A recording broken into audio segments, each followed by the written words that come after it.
दोस्तों हमारा पहला सवाल है कि पहला नागवंशी राजा कौन था।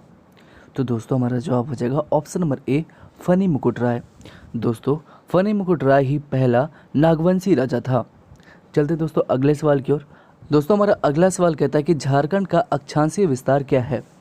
तो दोस्तों झारखंड का अक्षांशीय विस्तार है 21 डिग्री 58 मिनट से 25 डिग्री 19 मिनट उत्तरी अक्षांश। चलते दोस्तों अगले सवाल की ओर। अगला सवाल क्या कहता है कि पंचायत समिति का सर्वप्रमुख अधिकारी कौन होता है।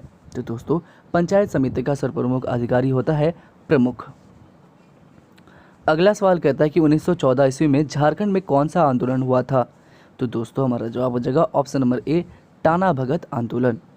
चलते दोस्तों अगले सवाल की ओर। अगला सवाल कहता है कि झारखंड में मिट्टी के कितने प्रकार पाए जाते हैं। तो दोस्तों झारखंड में मिट्टी के 6 प्रकार के पाए जाते हैं। कितने प्रकार की मिट्टी पाए जाते हैं, तो 6। अगला सवाल कहता है कि खोंड जनजाति में पाई जाने वाली नरबलि प्रथा को क्या कहा जाता था। तो दोस्तों हमारा जवाब हो जाएगा ऑप्शन नंबर डी, मरियाह कहा जाता था। खोंड जनजाति में पाई जाने वाली नरबलि प्रथा को क्या कहा जाता था, तो मरियाह कहा जाता था। अगला सवाल कहता है कि सविनय अवज्ञा आंदोलन के दौरान रांची में विदेशी वस्तुओं की दुकानों के सामने पिकेटिंग करते समय किस स्वतंत्रता सेनानी की हत्या कर दी गई थी। तो दोस्तों हमारा जवाब हो जाएगा ऑप्शन नंबर ए, राम वृक्ष ब्रह्मचारी की हत्या कर दी गई थी। चलते हैं दोस्तों अगले सवाल की ओर।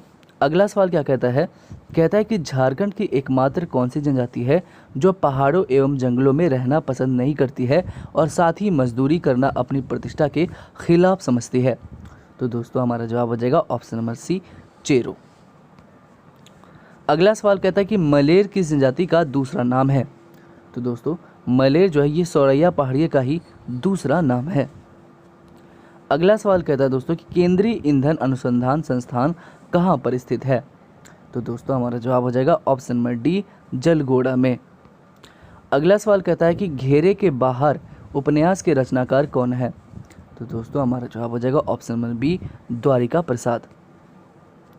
अगला सवाल कहता है कि झारखंड में उर्वरक का प्रथम कारखाना कहाँ स्थापित किया गया था। तो दोस्तों हमारा जवाब हो जाएगा ऑप्शन नंबर ए, सिंदरी। अगला सवाल कहता है कि खरवार आंदोलन का नेतृत्व किसने किया था। तो दोस्तों खरवार आंदोलन का नेतृत्व किया था भगीरथ मांझी ने। अगला सवाल कहता है कि मालतो भाषा किस जनजाति से संबंधित है। तो दोस्तों मालतो भाषा माल पहाड़िया जनजाति से संबंधित है। अगला सवाल कहता है कि किस काल में लावा निस्सरण से राजमहल पहाड़ी का निर्माण हुआ है।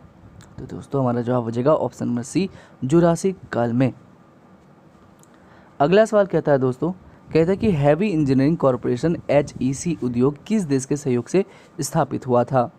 तो दोस्तों HEC उद्योग जो है ये रूस के सहयोग से स्थापित हुआ था। किसके सहयोग से, रूस के सहयोग से।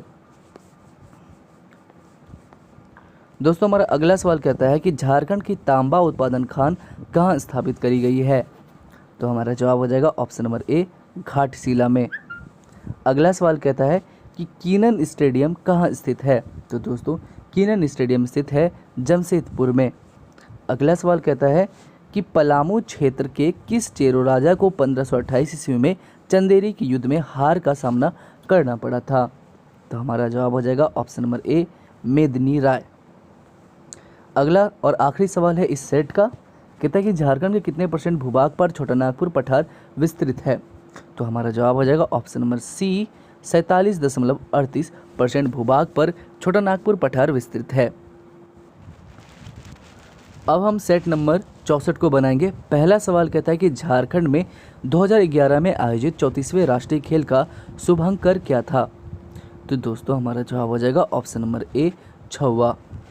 चलते दोस्तों अगले सवाल की ओर। अगला सवाल क्या कहता है कि भूमिज विद्रोह के नेता कौन थे। तो दोस्तों हम सभी जानते हैं भूमिज विद्रोह के नेता थे गंगा नारायण सिंह। अगला सवाल कहता है कि कौन से त्योहार के दौरान जनजातीय महिलाएं पूरे दिन पुरुष के कपड़े पहनकर पशुओं का शिकार करती है। तो दोस्तों हमारा जवाब हो जाएगा ऑप्शन नंबर बी, मुक्का सेंद्रा। अगला सवाल कहता है कि चंद्रपुरा ताप विद्युत गृह किस जिले में स्थित है। तो दोस्तों चंद्रपुरा ताप विद्युत गृह किस जिले में स्थित है। तो हमारा जवाब हो जाएगा ऑप्शन नंबर ए, बोकारो में। अगला सवाल कहता है कि जैन धर्म के पहले तीर्थकार कौन थे। तो दोस्तों हमारा जवाब हो जाएगा option number C, Rishabh Dev.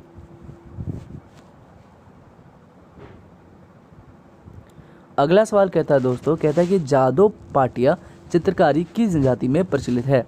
तो हमारा जवाब हो जाएगा ऑप्शन नंबर बी, संथाल। चलते हैं दोस्तों अगले सवाल की ओर। अगला सवाल कहता है कि झारखंड के किस जिले में अनुसूचित जनजाति की सर्वाधिक जनसंख्या पाई जाती है? तो दोस्तों हमारा जवाब हो जाएगा ऑप्शन नंबर डी, खूंटी में। झारखंड के खूंटी जिले में ही अनुसूचित जनजाति की सर्वाधिक जनसंख्या पाई जाती है। अगला सवाल कहता है कि भारतीय संविधान में अभी तक झारखंड की कितनी जनजातियों को अनुसूचित जनजाति घोषित किया गया है? तो हमारा जवाब हो जाएगा ऑप्शन नंबर ए, 32। अगला सवाल कहता है कि ग्राम सभा की कार्यकारिणी समिति किसे कहा जाता है? तो हमारा जवाब हो जाएगा ऑप्शन नंबर बी, ग्राम पंचायत को। अगला सवाल कहता है कि छऊ नृत्य को किस रियासत के शासकों ने संरक्षण दिया था? तो दोस्तों छऊ नृत्य को सरायकेला रियासत के शासकों ने संरक्षण दिया था। अगला सवाल कहता है कि रूबी श्रेणी के अवरक का उत्पादन झारखंड के किन जिलों में होता है? तो दोस्तों गिरिडीह में भी होता है और कोडरमा में भी होता है। तो हमारा जवाब हो जाएगा ऑप्शन नंबर डी, बी और सी दोनों ही। दोस्तों रूबी श्रेणी के अवरक का उत्पादन गिरिडीह जिले में भी और कोडरमा जिले में भी होता है। अगला सवाल कहता है कि नेतरहाट झारखंड के किस जिले में स्थित पर्यटन स्थल है? तो दोस्तों हमारा जवाब हो जाएगा option number A, Latehar. Jharkhand के लातेहार जिले में ही नेतरहाट पर्यटन स्थल है। चलते दोस्तों अगले सवाल की ओर। अगला सवाल कहता है कि कौन सा मंदिर भूमि और धरती के जनजातीय देवता को समर्पित है? तो हमारा जवाब हो जाएगा ऑप्शन नंबर सी, भूफोर मंदिर। दोस्तों भूमि और धरती के जनजातीय देवता को समर्पित है भूफोर मंदिर। अगला सवाल कहता है कि रांची के पश्चिमी भाग तथा पलामू के दक्षिणी भाग में विस्तृत झारखंड के सबसे ऊंचे क्षेत्र को किस नाम से जाना जाता है? तो दोस्तों हम इसे किस नाम से जाने जाते हैं? तो इसे पाट प्रदेश के नाम से जाना जाता है। अगला सवाल कहता है कि 1368 ईस्वी में स्थापित रामगढ़ राज्य के संस्थापक कौन थे? तो दोस्तों हमारा जवाब हो जाएगा ऑप्शन नंबर डी, बागदेव सिंह। ठीक है, 1368 ईस्वी में स्थापित रामगढ़ राज्य के संस्थापक थे बागदेव सिंह। अगला सवाल कहता है कि राज्य का सर्वाधिक वनाच्छादित जिला कौन सा है? तो हमारा जवाब हो जाएगा ऑप्शन नंबर ए, पश्चिमी सिंहभूम। अगला सवाल कहता है कि सिंहभूम में ब्रिटिश ईस्ट इंडिया कंपनी का प्रवेश किस वर्ष आरंभ हुआ था? तो हमारा जवाब हो जाएगा ऑप्शन नंबर सी, 1767 ईस्वी। अगला सवाल कहता है कि इंडियन स्कूल ऑफ माइंस कहाँ अवस्थित है? तो हमारा जवाब हो जाएगा ऑप्शन नंबर बी, धनबाद।